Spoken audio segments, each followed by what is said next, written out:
Welcome to Tamara's Closet today. I'm really excited because I have a really special guest today. I've been interviewing so many men, musicians, so I'm really excited to have some woman power back on the show.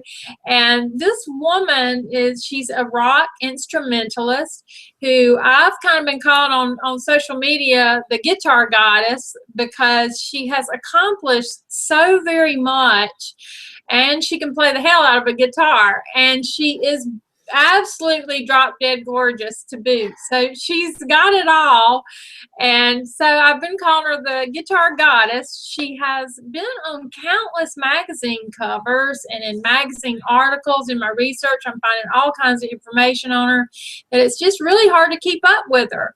She has an unsurmountable passion that has driven her since she was very young.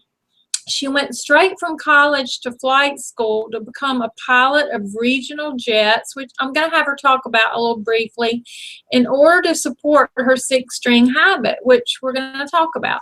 So in 2005, she joined with drummer Clementine and formed the band Zepparella, playing the music of Led Zeppelin. And in 2007, she formed Sticks and Stones, which is an instrumental bassless power trio with guitarist Michael Tremmel and drummer Sam Adato. I hope I'm pronouncing all these right. And in 2010, she played in Lap Dance Armageddon, which is an aggressive acoustic duo with Jude Gold, and I love that video. And actually in 2011 she recorded her first solo album called Hale Souls, and she has another one in the works, I believe. So this very talented lady is just experienced in so many different genres of music, ranging from jazz, funk, rock, progressive, and metal. And so I had the privilege to meet her briefly a few days ago on Skype. And I tell you what, she is just as sweet as she is beautiful, and such a good-hearted person. And she has so much passion for what she does and for people. So without any more delay, because I know she has somewhere else she's got to be, I want to welcome Gretchen Menn. So Gretchen, say hello. Hello. Thank you so much for having me. What a sweet introduction. Well, you just look so beautiful. And I don't know if I told you, I've also done hair and makeup for years. And so your hair and makeup, I always notice that. And you always look so together. So. Oh, that's sweet. Well, I can't take any credit for that. I know nothing about hair and makeup. Like, I think I actually said that one time, like not even that long ago, I literally Googled how to put on eyeliner. So that's. Really? Yeah. Well, God, you look fabulous, and I told you I was also learning photography, and so I enjoyed looking at all your photographs because you're just beautiful. And so I'm going to jump right in and start asking you some questions, though. Okay. Now I know it wasn't until you were a teenager that you took an interest in the guitar, and it sounds like, I'm assuming that your mother played the violin because I read something about how you demolished it when you were 3 years old. So there definitely are some musicians in your family background. What do you think led you to get interested in the guitar? I think it happened kind of organically. Yeah, there are some musicians in my family, and my whole family is artistically inclined. My mom had a violin, but I think she played it mostly to harass her older sister. She wasn't very serious about it. And I do remember one day being allowed to play with it when my mom wasn't at home. And I played it like a guitar, and apparently the violin didn't survive past my incident with it. So, but I think what happened in terms of my interest in guitars, I've always been interested in music and artistic things. You know, I just had parents who would rather put me down with, crayons or in front of a piano than in front of the TV. It doesn't mean that I wasn't allowed to watch TV, but they, I think they kind of gently guided me into things that were a little bit more creative. Both my parents did. And then, when I was a teenager, like, most teenagers, I discovered not just the music that I was brought up around, which I do still love, but also kind of music that became that I identified as my music, and whether, even though a lot of it was of my parents' generation, like Led Zeppelin and AC/DC and everything, I fell in love with it like most 15-year-olds do. And that's when I discovered that my dad actually knew quite a bit about music because he's a music journalist. And that's when he was like, he never intruded, but as soon as I developed the interest on my own is when he's like, hey, I've got this great record collection. You like Eric Johnson? Hey, check out Jeff Beck.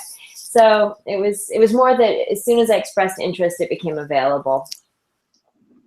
Well, that's awesome. And I was going to ask you about that because I know you really are blessed that your father has been such a huge support system for you. And I know he was the editor-in-chief of Guitar Magazine and a noted writer for the magazine. Was he the one that was responsible for getting you up with the classical guitarist that you started working with, the Philip de Framery? Am I saying that right? Philip de Framery, yeah. No, actually, again, it was sort of done on my own. I don't think either of my parents really had any idea, nor did I, where my direction was going to be when I went to college. I grew up in Palo Alto, which is the town where Stanford is, and it's pretty easy growing up in such an academic environment to get it into your head that unless you're getting straight A's, and you're pretty much going to end up on the streets. And so I ended up working really hard in school. I had become interested in guitar, but my junior and senior year, it was all studying and trying to get good grades and trying to do well on the SATs and everything. So even though I'd had a couple of guitar lessons, it was at a time that's so busy in high school. So by the time I went to college, I think I went in thinking more that I would be an English or a sociology major, or maybe a double major. And so it was when I found out that I had, because of all of this work I had done in high school, thinking that, God forbid, if I don't get a 4.0, what will ever happen to me? That I ended up taking a bunch of advanced placement classes, which to me meant absolutely nothing. It was just, you do well in one class and eventually they put you in these advanced placement classes. What I didn't realize is that it was going to translate into college credit by the time I went to Smith. And so when I got to Smith, they told me, hey, you have like 38 college credits. Do you want to graduate? I was like 4 credits short just going in to Smith of graduating a year early. And so they said, do you want to graduate a year early? And, you look at the finances and you're like, do I want to save $40,000? Yes, I do. Sign me up for that. So I ended up basically becoming a sophomore as soon as I got there. And that meant that I had to declare a major immediately.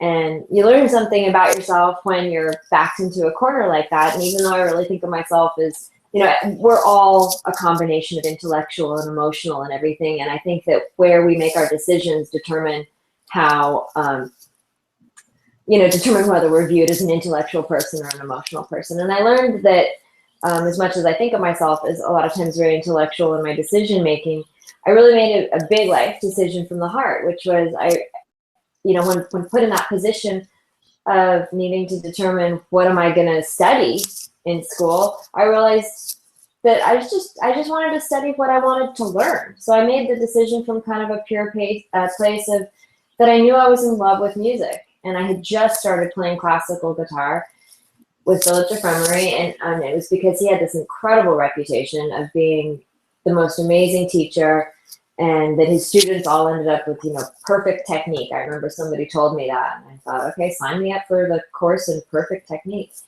And so I fell in love with it, and next thing I knew, I was declaring myself a music major, which I think a lot of the people in the music department found a little bit hilarious because they're like, wait, didn't you just start playing guitar? But that's what I did. So. Well, now he was noted for having, they noticed when he was young that he had perfect pitch. Isn't that right? Philip de Framery, yeah. Yeah. You've done some digging. That's absolutely correct. But was he, now when you say you was he helped at Smith College? Is that where you met him? Yeah. He is the teacher, was and still is actually the classical guitar teacher for the 5 colleges in the area. So it's Smith, Amherst, Mount Holyoke, UMass, and Hampshire colleges. He teaches for all of them. And he's, so if I wanted to take guitar lessons, he's who I took from. And fortunately, he was one of the best teachers of anything I've ever had, and I'm still in touch with him. He's just amazing. I don't know if I would have actually had the confidence to pursue guitar more seriously. I think it's easy to get it into your mind that if you don't start when you're, 10 or 11 years old, then you'll never make anything of yourself, or not even make anything of yourself, that you'll just never develop the skills to be able to play, at a professional level. And he was the one who right away, I was 19, and he right away was like, no, like, you're not starting too late. And so he taught me from day one, like I could and perhaps would be a professional, which, I mean, I can't overstate the level of importance of having a teacher who sees your options as limitless. It really helps you not listen too much to your inner self-critic, and or at least use your inner self-critic for something like, hey, let me work to play this better, as opposed to, oh, I give up. So. Right. Now, but Smith College, is that you went in there your sophomore year? Is that, but because I had sorry, I had sent you an email. Is that, where is Smith College? Smith College is in Northampton, Massachusetts. Okay, that's the one. Okay, that's the one that's what I thought. That's why I sent you that email, because I was trying to figure out how you got from California to Massachusetts. Yeah. Mm-hmm. Okay, so the way I got from California to Massachusetts was also based around the idea of, oh my God, like, I'm not valedictorian, like, will any college have me? So I just like blasted applications out everywhere, being like, I hope I get in someplace. And Smith was actually one to which I hadn't applied at all initially, because it's an all-girls school or all-women's school. And yes, I saw that. Right. And for me, I'm like, no, like, half of my friends are guys. Like, the world is co-ed. Like, I love guys. And I didn't find them distracting. Like, truly, some of my best friends in the world were and are guys. So I didn't feel the need to separate myself. But then every single person I talked to who went to Smith had nothing but the most glowing things to say about it. And that was the only school to which I applied where everybody had consistently positive things to say. And then when I visited it, it was just like, I fell in love. It was love at first sight. So I was like, all right, well, I guess this is where I'm going. And you learn quickly that, guys don't make themselves scarce in an area where like 2,500 women are cloistered together. So it wasn't like I was just cut off from the male part of the race. Oh, yeah. Well, I researched it, and it is a good school, and I did notice that, because the college that I went to here was predominantly female, and so, but yeah, so but I just wanted to make sure that we were talking about the same college when I sent you that. Yeah. So, but when you chose to go there and you earned a music degree, there was a project that I read that you were really ambitious about, that you convinced a professor to launch the special studies on the music of Frank Zappa. How did all that come about? Okay. So my interest in Zappa was sparked by my dad. Actually, it was very directly my dad, and it was because even though my dad had not been with Guitar Player magazine since even before I started playing guitar, when I was an early teenager, he did a special issue for Guitar Player magazine on the music of Frank Zappa. He did it like a freelance writer. And so he was going down to LA a lot to interview Frank and the family and peripheral people. And my sister and I joined along like as flies on the wall. And so I remember we would road trip to LA and we would listen to just all of these Zappa albums. And so, by the time I was 15, I was really well versed in Zappa and I loved it. And the other thing is just getting to kind of be, a fly on the wall for things like that. Like it makes a big impression. And so, so I continued to study Frank Zappa and listened a lot to his music. And the more I dug, the more I liked it. And the more I realized as I started going through my program to get my degree in music, the more I realized that though I loved that the department was really classically focused, because I love classical music as well, and it was a wonderful foundation. By my senior year, I was like, I kind of wanted to do something different, and there was this one professor His name's Raphael Atlas, and he was very open-minded, very creative, and I thought about, you know, what if I kind of got to study this a little bit more, and I made a case to him showing that the music of Frank Zappa wasn't just, you know, wasn't just pop music. Not that there isn't anything great about pop music too. I love it, but in terms of like, does it hold up to classical analysis? Is there enough interest in it to write a paper that's kind of analytical or harmonic, you know, driven? So I pitched it to him, and he was, you know, incredibly open-minded, and so he said okay. And so I spent a semester working with him. And I had to sort of come up with my own curriculum that then got approved. And so it was like 3 parts, if I remember correctly. One was, you know, kind of doing an overview of him, his life, his music. It was more biographical. And then it was like a harmonic, or, well, it was a full analysis of the Shake Your Booty Tango and the Girl in the Magnesium Dress. So. Did the whole class get involved in it? Did you get the whole? No, it was a special studies, meaning that it was just like a one-on-one thing. Smith is a small college, and the music department is also small, which I loved. I mean, you know, when I was picturing myself like, oh, do I want to be in a lecture hall with, you know, 200 other people? I didn't like that idea, which is why I chose a smaller college. But by my senior year, what was so cool about it is I was taking these classes, and I'd be one of like 3 or 4 people in it, and I'm sitting directly with the professor, not a TA or anything. And so it meant that you got to have a lot of one-on-one individual attention, and so that's why I thought, well, you know, if I'm already in classes with 2 or 3 other people, like, why don't I just come up with my own thing? And Smith is very forward-thinking in that respect. You know, any department, they have a whole program for special studies. So if you can convince a professor that what you want to study is worthy of studying, then Smith will let you do it. That's awesome. That really is. But that was very ambitious of you to do that and have the courage to actually go to the professor and approach him with that idea, because I think that's great. And you know, your genre in music is very diverse, and I've noticed that when just watching your videos. And I know that Frank Zappa composed a lot of music of several different genres as well. And you started with classical with Philip, which I brought his, I think I have his picture here. I don't know if you can see this. Oh, yeah, yeah, I found that picture with you.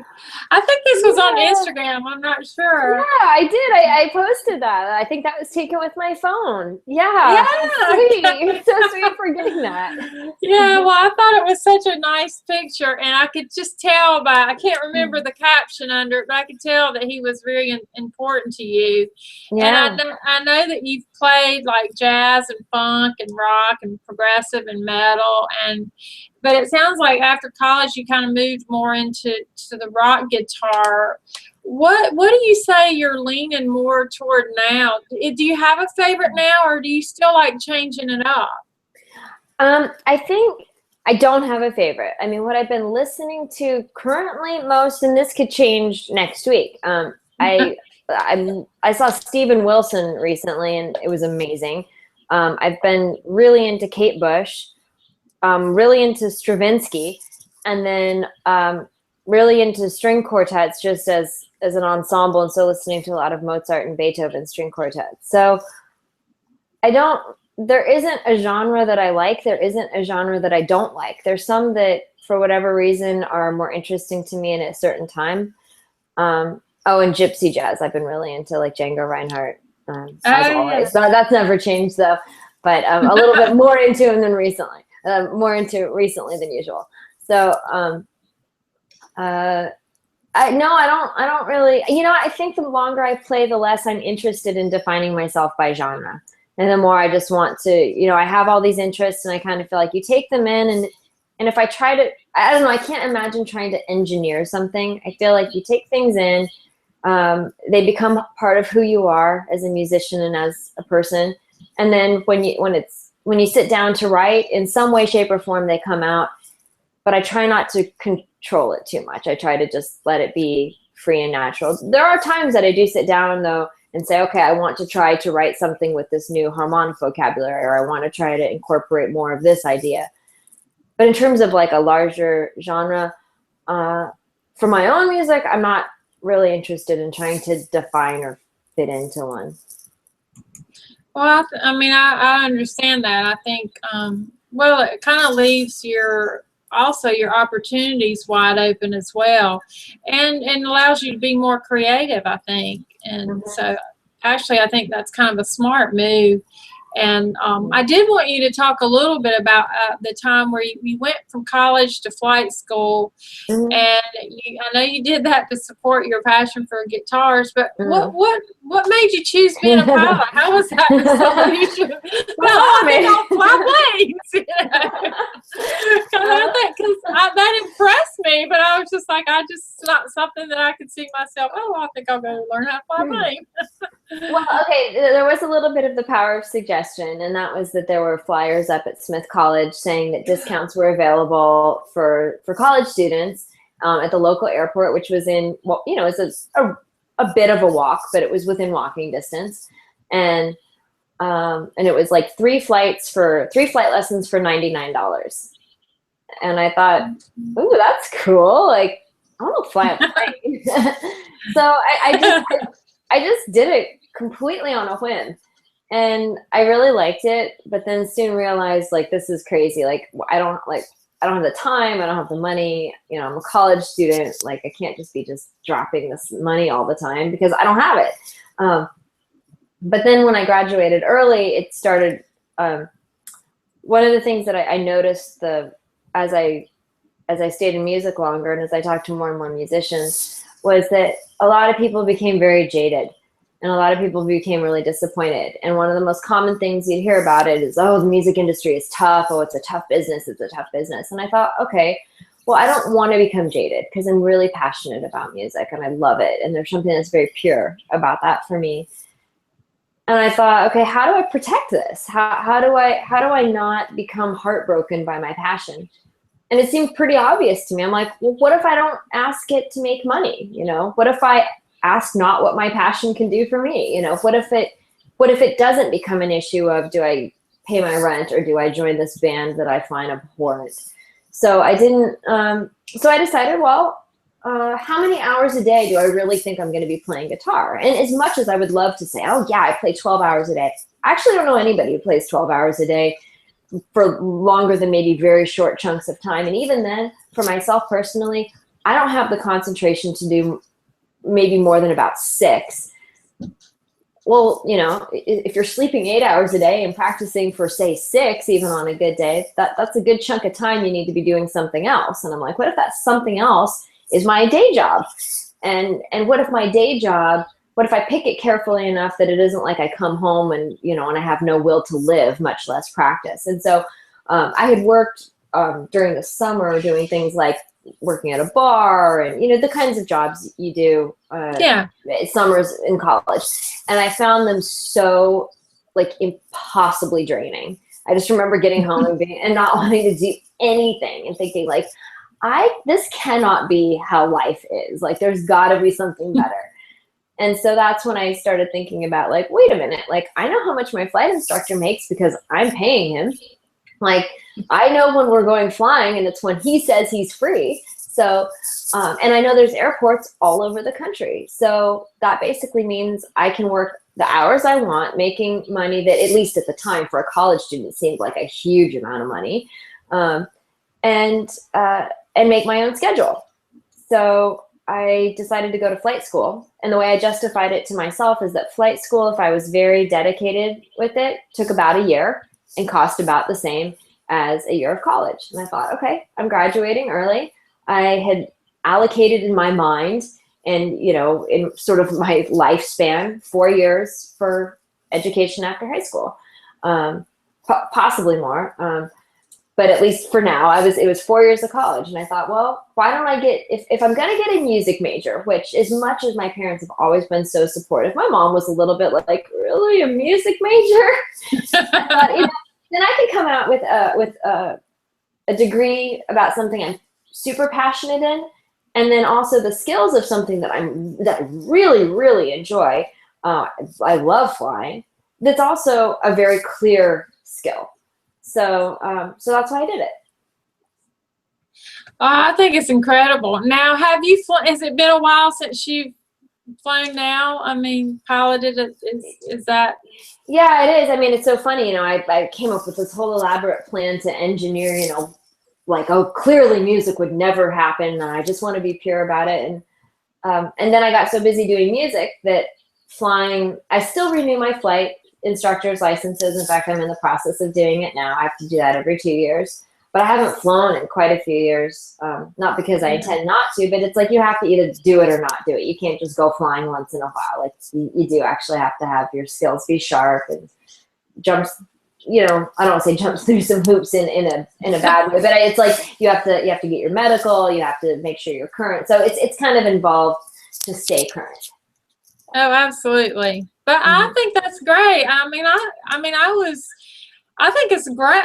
I thought it was a cool thing that you did that. I really do. I mean, I had to know why. I was like, though, how did she pick that? So I had to ask. So anyway, but in 2005, I know that you joined up with the drummer Clementine to form Zepparella, and then you formed the trio Sticks and Stones a couple years later, and then you played in 2011 in Lap Dance Armageddon with Jude Gold, and whom I love, by the way. I love that video that I posted on Facebook. I wanted you to just kind of talk about that part of your career, because that's a lot that you've had, a lot of fabulous opportunities that you've had going on, and it's very it's just fascinates me that you take the initiative to form these. You formed Zepparella and Sticks and Stones, and how does all that come about? You know, all of them came about very, very naturally. Zepparella was because actually Clementine and I had been playing in another band together, an AC/DC tribute band, and the reason I even did the tribute bands at all was because I basically graduated, had a degree in music, played classical guitar, loved electric guitar, had an electric guitar, was trying to apply what I had learned about theory to the electric guitar, but didn't really have, I had no live experience. I had, you know, so I have this degree in music and never played really a real show. I mean, little things here and there, but not a real show. I was not a professional musician by any stretch of the imagination. And so I wanted to get a lot of experience. And if you talk to a lot of people about how do they learn to play, well, not just even play. How do we learn a language? We learn it imitatively. We imitate our parents. Nobody sits down and teaches us the rules of grammar until we're already fluent in the language. You know, kindergartners know how to speak. And so, I thought, not just, you know, in terms of how humans develop a language, but also in a very literal sense of, you know, how does somebody learn to play guitar? All of my heroes said, well, I just learned all of the licks of Jeff Beck or Johnny Winter or whoever.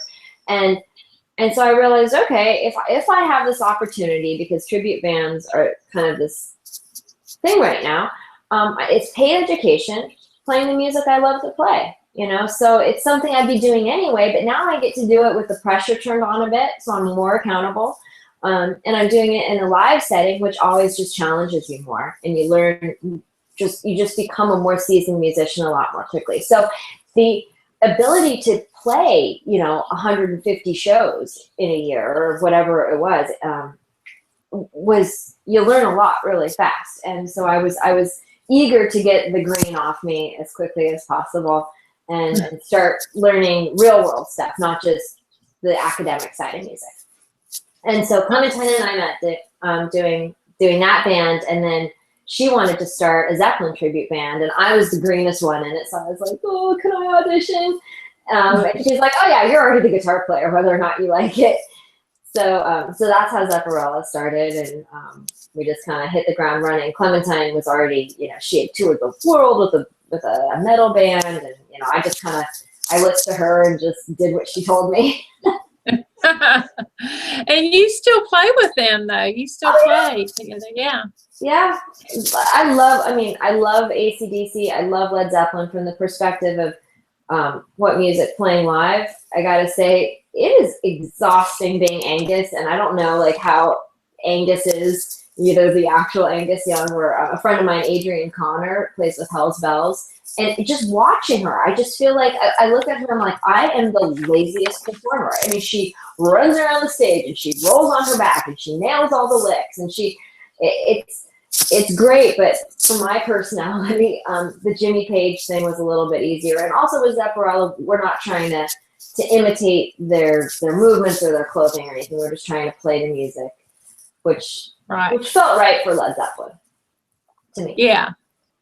Well, it's great. I mean, I've loved everything that I've been listening to, and so I've got a couple. This is kind of like 2 or 3 questions in one because you seem to have a lot of people that you've learned from and that you admire, and I know that we talked about Philip and also, I found a picture of another person that you admire, Albert Lee. I believe this is you with Albert Lee. Wow, yeah.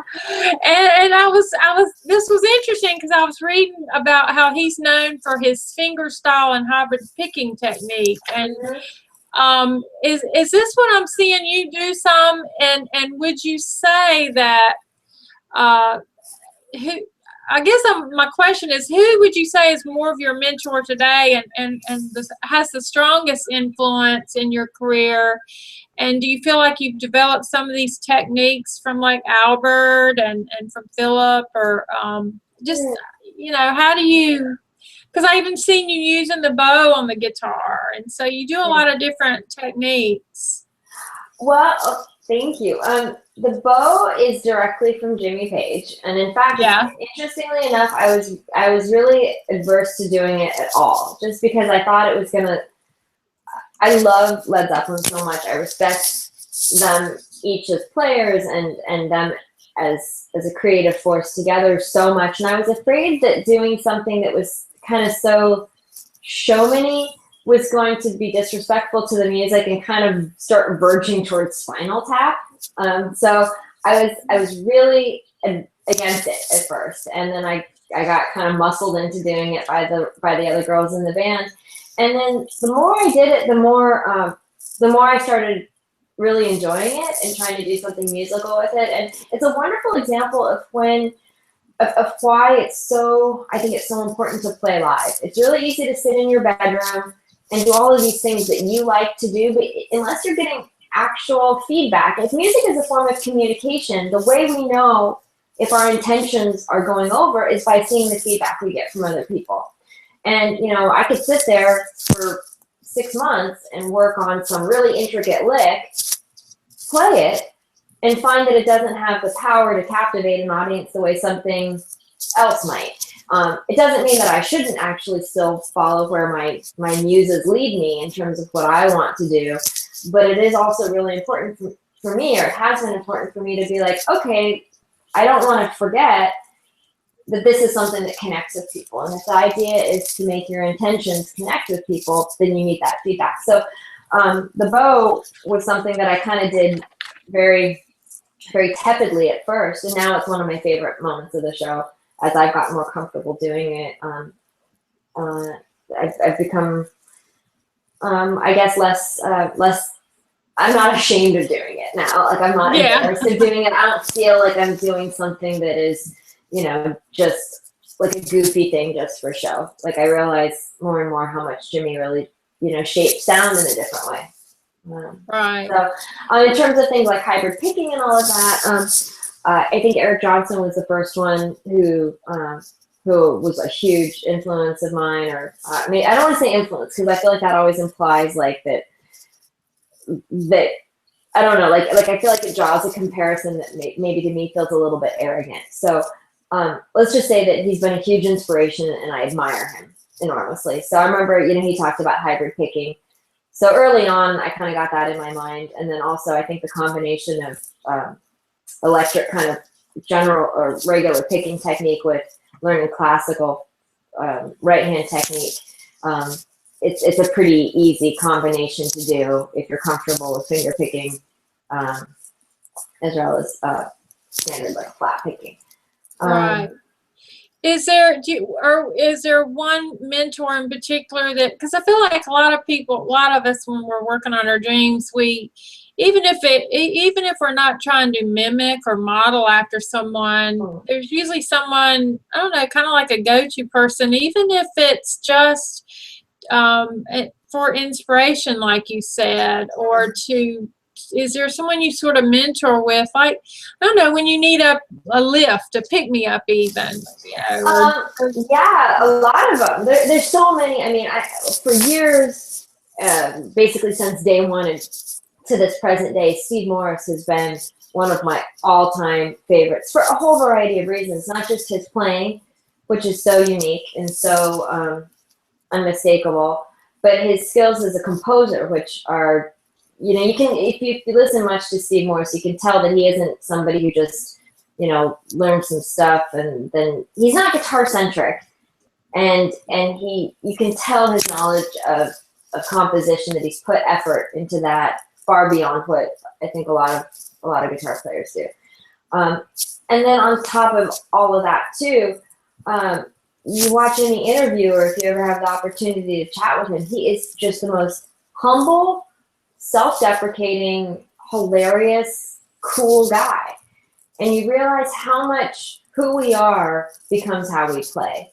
And so that's been a huge thing that I always think about is, you know, just who you are is how you play. If you're a jerk, you're going to play like a jerk, you know? And so even if you play well, you still might play like a jerk playing really well. So at least on some level, I think that translates. So I mean, and then Jeff Beck is a total god to me. The way that he shapes sound and space, his use of space is just transcendental. So, you know, those are, you know, Steve Morse, Jeff Beck, and Eric Johnson are sort of my three go-to guitar players. But then, you know, like Louis Armstrong is one of my favorite musicians of all time. Oh, yeah. Mozart and Beethoven, like, I listen to them, like I actually copy out Mozart string quartets, you know, to try to learn, not just to listen to them and to look at them, but to really be like, okay, I'm going to put these notes on a page and I'm going to go through the process of doing it. So it just depends, I guess, what kind of inspiration I feel like I'm needing. That's awesome. I know I always hate it when people ask me what type of music I prefer, because I really, when you answered that question earlier, I have the same pretty much answer, because I like so many different genres. I don't really have a favorite. And I'm sort of a mood, you know, it depends on my mood, you know. Right. So right. I think it's good that you're that diverse and open to, you're always challenging yourself, and that's obvious. And I watched this video about, this was Valentino's victory lap, right? Yeah. Now, I had to show this because, there was so many, there was a lot that went into that. I was looking at all the pictures of those big wings on you, and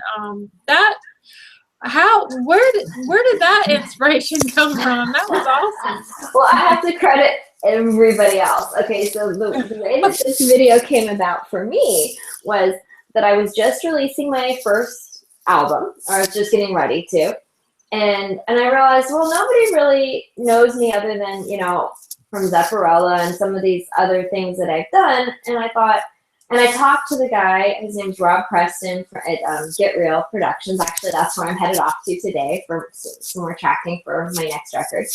And his wife, Mahoko, had done the Zepparella video, When the Levee Breaks. And it's, you know, if you've seen that, it's a totally different thing. It's more of kind of like a live thing that's just, you know, shot on good cameras with some good editing. You know, it's a professional live video. And so I thought, okay, I'll just do something like that. So I asked Rob, you know, would Mahoko, his wife, be into this? And he's like, yeah, she would. You know, she's really busy. And then he said, you know, I know a guy. His name's Eric Shamlin, and sometimes he likes to do like video projects. And I was like, cool, yeah, hook me up. And so I looked at Eric's reel, and it's like all of these things. It's like commercials for, like, I don't remember what it was. It was like Coors and, you know, these huge, huge things. And after they sent an email introduction, I wrote to Eric right away and said, you know what, I can't afford you. Like, I mean, your stuff's amazing, but you're way out of my league. And he wrote back, he's like, well, no, let's talk. Like, sometimes I like to do things just to do them, you know, and it might be more affordable than you think. So we got together, and he was like the coolest guy. You know, I feel like the more that I meet people, the less they talk themselves up, the more they actually end up being a badass. And he was so kind of mellow and soft-spoken, and he's like, okay, I have some ideas. He was really respectful of, you know, I just said a couple things. You know, I said I didn't need any big concepts or whatever. I just said, you know, I'd like, the three things I said is, you know, not that I ever felt pushed in this direction, but as he was concepting it, I said, you know, I'm not cool. Like my clothes are staying on. I need to be playing guitar. And for whatever it's worth, the song was written kind of in tribute to the spirit of Valentino Rossi, the motorcycle, the MotoGP guy. Yeah. And so if that was going to be somehow in there, I said, I don't want to just have it be like me on a motorcycle, but if there was a motorcycle somewhere in the video, I'd be cool with that. Not totally necessary. Uh-huh. And so it came up with some ideas, and because we'd never worked together before, I didn't really know how it was all going to go down. But when I showed up for my video shoot, it was with actually the cinematographer and the set designer were a couple named Ransom and Mitchell, and they do the most amazing images. Those wings were built by Stacy, and she's Stacy Ransom, and she made those out of, like, I think paper plates and actual like airplane paint. So she built all of the sets. They are amazing, like the most incredible, like, power team of creativity. And then Eric but they had worked together on projects before, and so my video kind of became an excuse for them to work together again. So I showed up for my video shoot, and there were like 20 people there, like crew members. I was so intimidated, and I had no idea. I mean, I had only the slightest idea of what was happening through like email chains and everything, but I was sort of disoriented, like, wait, is this going to be like kind of a big deal? And then I got there, and it was like this humongous production. I was like, oh my God. So it was not, I mean, I was so honored to have such incredible talent working on something that I had just kind of pictured, oh, maybe just go be playing guitar. It was a humble vision on my part, and it's incredible to work with creative people, you know. Yeah.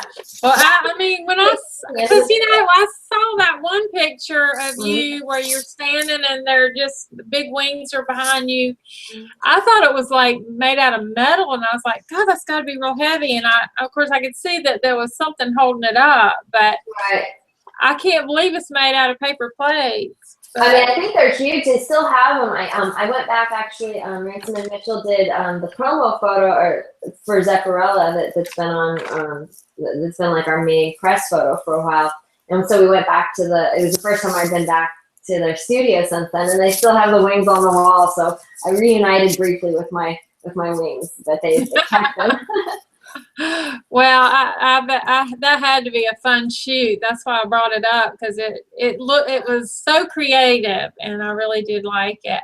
Now, I had to ask you this too, because with you've had a lot of great opportunities. You've been on the cover of some magazines and all these different ads for different guitar related products. And did your how did you get those opportunities? Well, okay, so the first photo shoot I did was with Max Crace, and Max Crace is an amazing photographer, a dear friend of mine now. Since we've worked together a bunch, he's become one of my favorite people. And the photo actually behind you with me, it's so cool that you did that. With me sitting on the amp with the bow, that was totally his vision. Up at the top. It was totally his vision. Actually, Max took 3 of those photos. And what it was is he had this idea of me pretty much exactly in that photo. And he pitched it to GHS, my string company, and they let him see his vision through. And even though at this point I was even less known than I am now, they ran the ad. I think it gave me a really good sense of the importance of just how much photographers play a huge role in how we perceive things. Right. All I did was show up and sit the way he told me to sit. You know, I really had very little to do with that photo or any other one, really. And because it was a cool image, and I don't say this as somebody who's in it, I just say it as somebody who's looking at what Max's vision was. He came up with a cool concept. And because it was a cool concept, people liked the ad, even though they didn't know me. So in a way, I got lucky because Max had a cool vision, and I got to be part of it. So that was how that one came. And then since then, you know, I've done a bunch of stuff for GHS Strings, and, you know, I released my album, and, you know, I strive to be worthy of the opportunities that have been given me. Oh, yeah. And then DiMarzio, similar thing is, I think DiMarzio, that was the lower left one with the cool Mother of London jacket. Yeah. Yeah, that was the one that I liked. Yeah, that one. Actually, Mother of London was also the stuff I was wearing in the Valentino's Victory Lap. Oh, okay. Very cool company. Yeah, very cool creative company. Yeah, that one, Larry DiMarzio, he and I met at a NAMM show through Jude Gold. And he was like, hey, he knew me as sort of the way I normally am, which is like maybe ever so slightly more on occasion than jeans and a t-shirt, but mostly jeans and a t-shirt type of person. And he's like, let's do something more fun with you. And I was like, okay. So I was a little bit nervous, and also was like, okay, just like, I don't want to, like, I need to stay kind of covered. So I never realized that it could look so kind of intense while being so covered. It's like, you see that shirt, or the thing, it's like, well, there's an arm, but other than that, I'm covered up to here, and yet the jacket's so amazing that the impression is more like, whoa. So the whole thing, yeah. So it's great. I've been lucky. I've been lucky to work with great photographers, and Larry DiMarzio took that photo too. He's an amazing photographer as well. Yeah, well, he did a great job. They're great. Now, I wanted to ask you, if we still have some time, I hope. We have a little bit. With social media and the internet, there's so much opportunity out there that, you know, that we didn't have many, many years ago. Mm-hmm. And there's so many people out there trying to be heard. And because I know I have a lot of, I've interviewed a lot of musicians and a lot of really young ones who are just much newer than you, and some that have been doing it for a long time. What do you think has worked for you the best at getting yourself out there? And what kind of advice would you give to other musicians who are really just getting started with that first step? Because I think they need to be taking advantage of social media. Well, it's hard to know what does and doesn't work. I think really specifically because my focus was never on, like, I didn't ever have an agenda of like, oh, I gotta make it big or anything like that. That isn't my agenda. It never has been my agenda.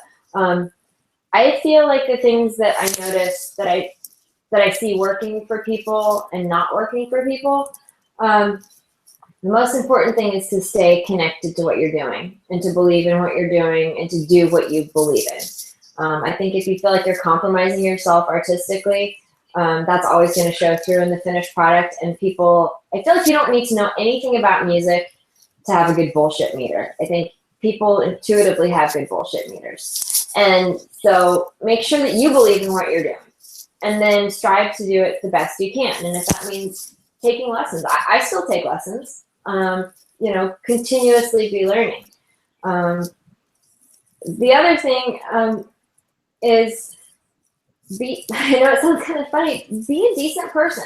Don't be one of those people who's out competing with other musicians. Don't be somebody who's out, you know, saying bad things about other people. You know, focus on what you like about music, not what you don't like, and work on becoming the type of musician and the type of person who other people want to hear and want to help. So So I would say, you know, and I just think maybe this is me being overly proper, but just have good manners. If somebody does something nice for you, say thank you. You know, if you want people to do nice things for you, do nice things for other people. Not as a manipulation, but just because it's so much better and more effective to be part of trying to help keep the music industry alive and vibrant than to be like, I want you to do stuff for me. I want you to do stuff for me. Hey, you, can you do stuff for me? It's like, be somebody who's worthy of having people want to do stuff, and then do stuff for other people. Because, you know, it actually is, I don't know, I feel like it feels better to help other people than to have people just doing stuff for you all the time. And with that comes, like, you know, manners in social media. You know, don't bombard people with stuff. Don't demand people do things for you. You know, but also this is just me and the way I go about things. Who knows? Maybe I'd be huge if I were just more of everything that's the opposite of what I just said. I don't know. No, I think that's good advice. I think it's actually good advice. I think there is so much competition, and I know I read a really great book, and I cannot think of the name of the book right now, but it was by Grant Cardone, and he said, you know, don't concern yourself with the competition.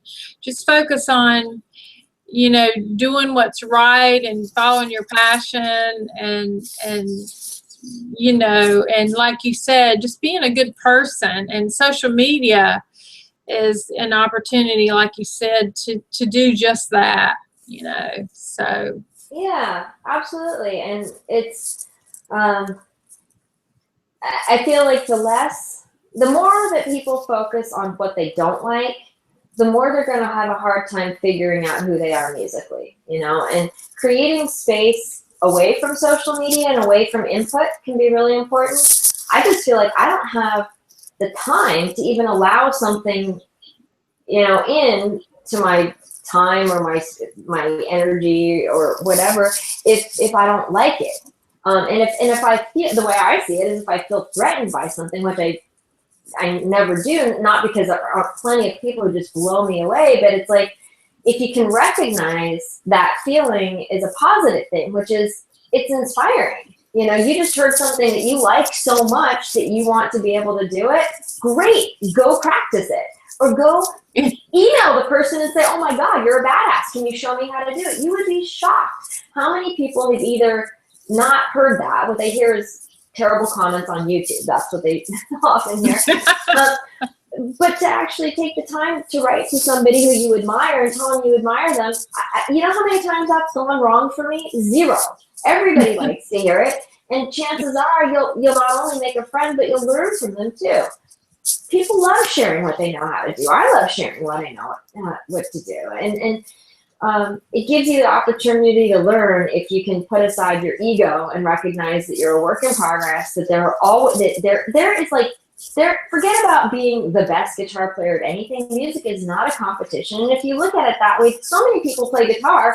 Forget about the best guitar player in the world.